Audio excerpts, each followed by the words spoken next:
할렐루야.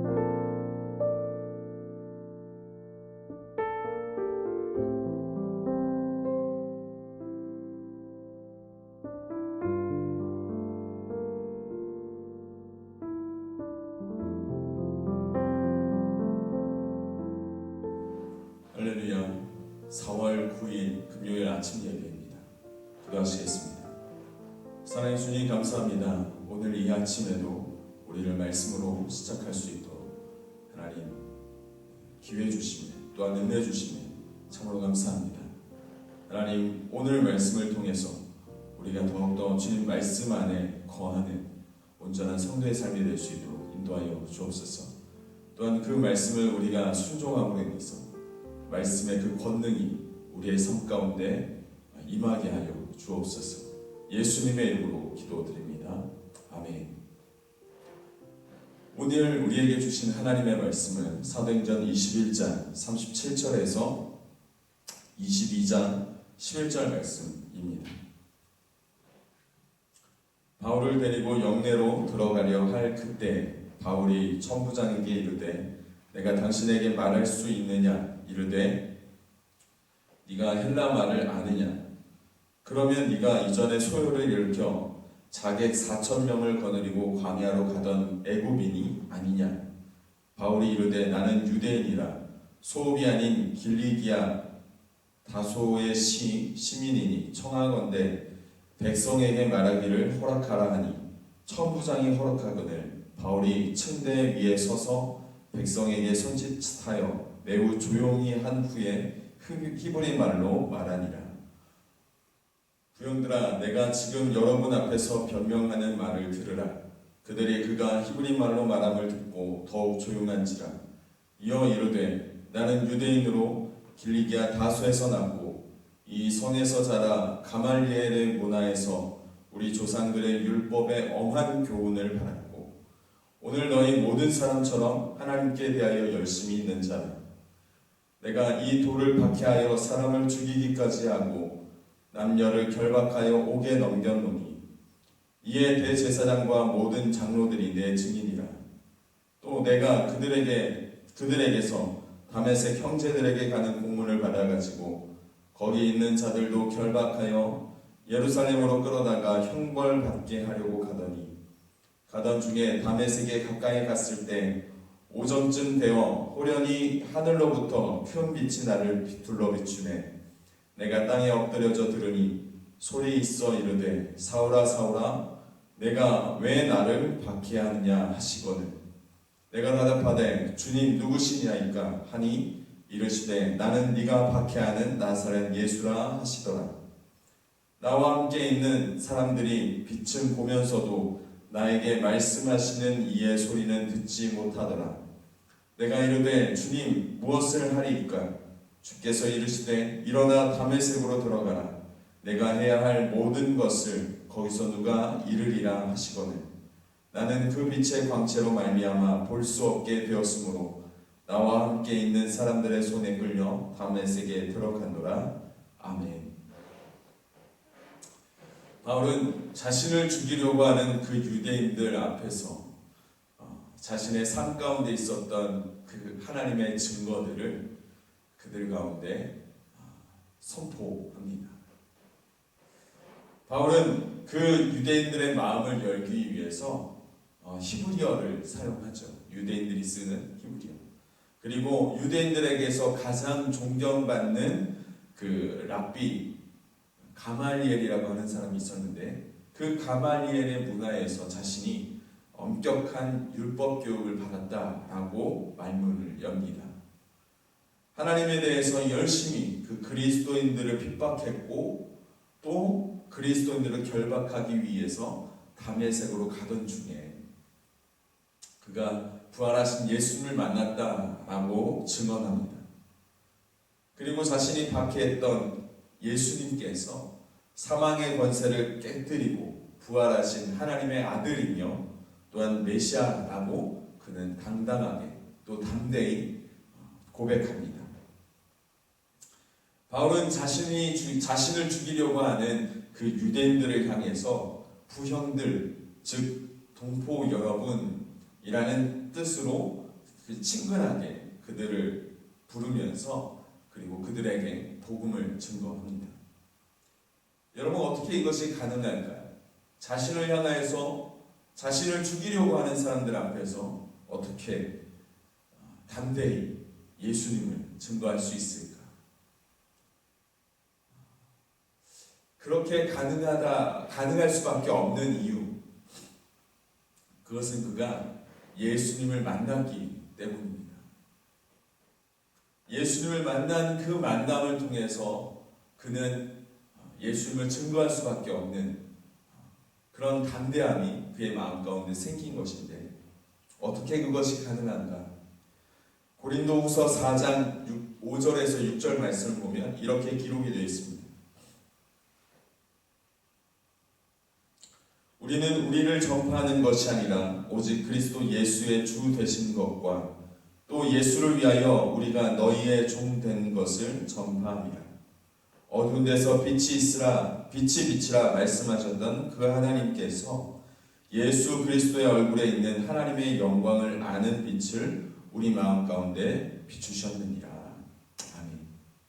그러니까 바울이 예수님을 만나고 그리고 자신을 향하여서 자신을 죽이려고 하는 그 사람들 앞에서 담대히 예수 그리스도를 전파할 수 있었던 이유는, 그가 그 앞에서 담대히 할 수 있었던 가장 큰 이유는 예수님의 얼굴 가운데 있었던 그 하나님의 영광을 아는 빛이 그의 마음 가운데 비춰졌기 때문인 것입니다.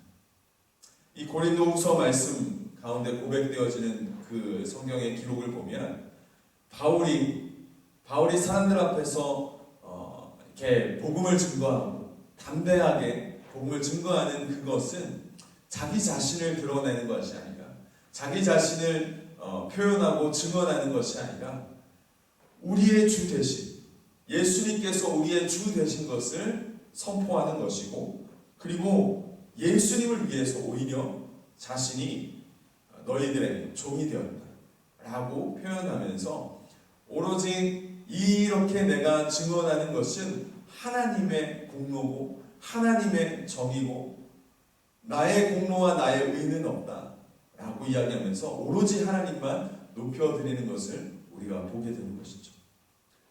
이것이 어떻게 이런 일들이 가능한 것인가?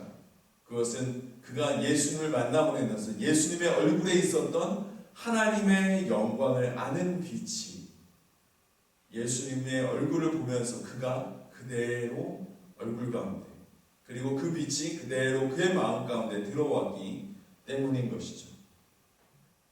여기서 하나님의 영광을 아는 빛이 과연 무엇인가 우리가 궁금해할 수 있죠. 근데 그것을 어떻게 무엇이다 라고 딱 정의할 수는 없습니다. 하지만 그것은 하나님께로부터 온 빛이고, 그리고 그 빛은 오늘 이 고린도후서 말씀 가운데도 이야기하고 있지만 창세기 1장 3절 말씀 가운데 하나님께서 흑암 가운데서 빛이 있으라 말씀하실 때 세상 가운데 빛을 비추셨던 것처럼 그 빛을 세상 가운데 임하게 하셨던 그 하나님이 우리의 마음 가운데 그 하나님의 영광을 아는 그 빛을 비추셨다라는 것이죠. 이 창세기 1장 3절 말씀 가운데 그 빛이 있으라 하셨던 그 말씀을 언급하신 것은 아마도 하나님께서는 그 세상에 있는 그 어떤 어두움도 용납하지 않는다라는 것을 우리가 좀 생각해 볼 수 있겠습니다. 그러니까 이 세상 가운데 있는 흑암도 하나님은 용납지 않으시고, 또 우리의 마음 가운데 있는 흑암도 주님은 용납하지 않으신다는 것이죠. 그래서 이 흑암 가운데 있는, 어두움 가운데 있는 이 모든 것 가운데 하나님은 빛을 비추시고, 세상에 어두움이 있을 때는 그 세상 가운데 빛을 비추셨고, 혹시 우리의 마음 가운데 어두움이 있다면 하나님은 그 마음 가운데도 빛을 비추셔서 어두움이 아닌 빛의 자녀로 살아갈 수 있도록 하나님 그렇게 배려하시고 인도하신 것이다 라는 것이죠. 그리고 그 빛은 하나님의 영광을 아는 것이었습니다. 하나님의 영광을 아는 빛.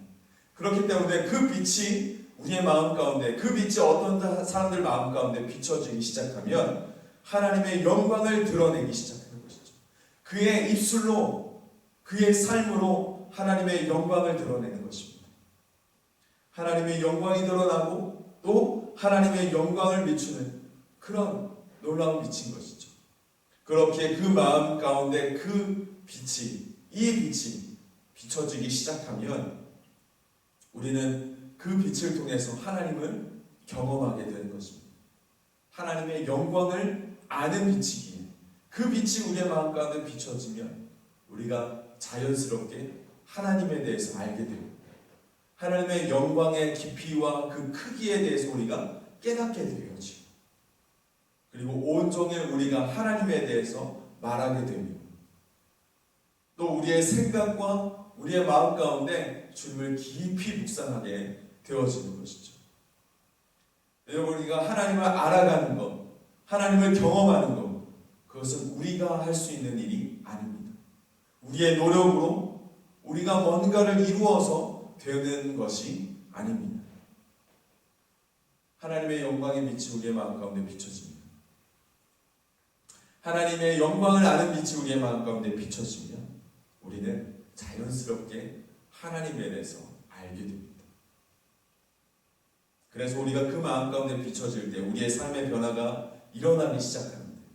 어떤 변화가 일어나기 시작하냐면 우리의 모든 시선이 하나님을 바라보기 시작하고 또 우리의 삶 가운데 용서하지 못했던, 사랑하지 못했던 자로 그 빛이 우리의 마음 가운데 비춰지면 자연스럽게 그 사람을 향하여 용납하게 되고 사랑하게 되고 할 수 없었다, 할 수 없다라고 느껴졌던 절망 가운데 있었던 그 현실의 벽 앞에서도 우리가 그 일을, 그 빛을 마음 가운데, 그 빛이 우리의 마음 가운데 비춰지기 시작하면 주님을 위해서 무엇인가를 해봐야 되지 않겠는가 하면서 우리의 삶 가운데 담대함이 생기게 되는 것이죠.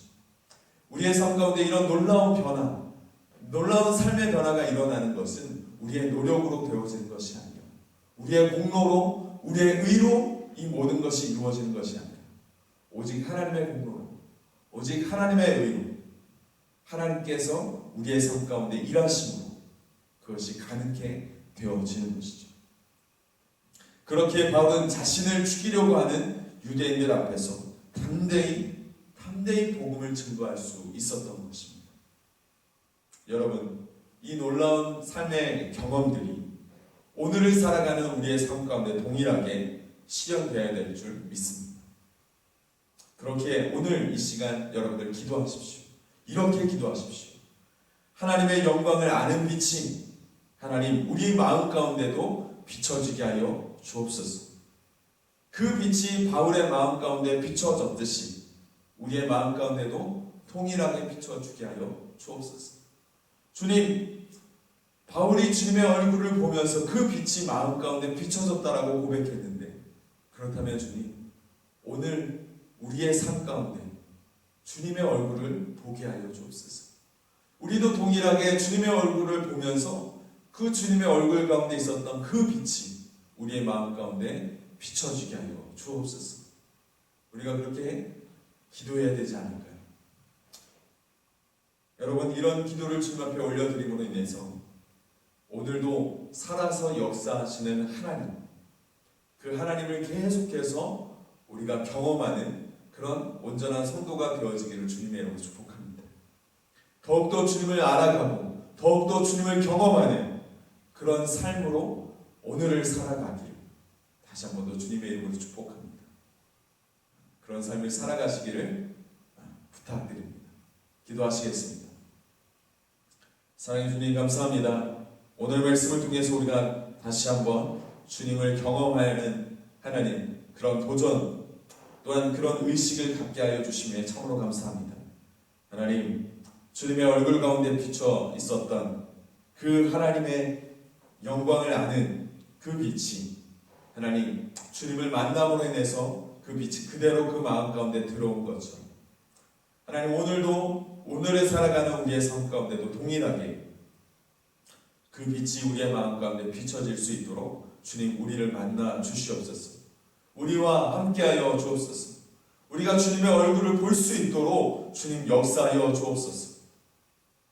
그래서 우리의 삶 안에 나의 나 된 것이 아니라 오직 그리스도께서 나를 이루어 가심을 보게 하여 주시고, 내가 나의 생각과 나의 마음이 온전히 주님께 집중되어 주님을 더욱더 알아가고 더욱더 주님의 영광의 깊이와 크기를 알아갈 수 있는 하나님 성도의 모습이 될 수 있도록 인도하여 주옵소서. 우리가 가정에 있을 때나 또 직장에 있을 때나 또 우리가 어디에서 무엇을 하든지 우리가 온전히 주님을 볼 수 있도록 인도하여 주옵소서. 함께하여 주실 줄 믿사며 예수님의 이름으로 기도드립니다. 아멘. 하늘에 계신 우리 아버지여, 이름이 거룩히 여김을 받으시오며 나라가 임하옵시며 뜻이 하늘에서 이루어진 것 같이 땅에서도 이루어지이다. 오늘날 우리에게 일용할 양식을 주옵시고 우리가 우리에게 죄 지은 자를 사하여 준 것 같이 우리의 죄를 사하여 주옵시고 우리를 시험에 들게 하지 마옵시고 다만 악에서 구하옵소서. 나라와 권세와 영광이 아버지께 영원히 있사옵나이다. 아멘. 이 시간 오늘 하루 우리가 함께 같이 기도할 때 하나님 주님의 얼굴을 우리 가운데 보여주옵소서. 그래서 주님의 얼굴 가운데 있었던 그 하나님의 영광을 아는 그 빛이 우리의 마음 가운데도 비춰지게 하여 주옵소서. 하나님을 더욱더 알아가고 더욱더 경험하는 오늘 하루가 되게 하여 주옵소서. 이 시간 우리 함께 같이 기도하며 나아가시겠습니다. 기도하시겠습니다.